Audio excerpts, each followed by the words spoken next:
Punta natin si Zini. Punta namin si Zini. Bibigyan pa tayo ng tatlong kahilingan. Tatlong kahilingan lang, Zini. Uy, iba naman si Zini. Wala namang buhok sa kilikili pero nasa ano naman sa kamay. Oy. Zini. Walang wag mo nga. Himas. Galawin yan. Ganun naman talaga eh. Wag mo sira tayo diyan. Para magkaroon ka ng tatlong kahilingan. Wag ka diyan mag. Oy. Wag ka muna diyan maguna. Diyan ka muna diyan ka una oh. Unahin mo din eh. Unahin ko dito. Diyan ka.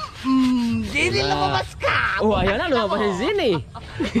Pero iba lang yung ang buhok. Wala sa kilikili. Nasa baba. Nasa kamay. Nasa baba. Oh, tingnan mo. Nasa Tingnan baba. mo si Zini, ha? Zini, may tatlo kami hilingan. Sige, ano magalingan mo, Mutotoy?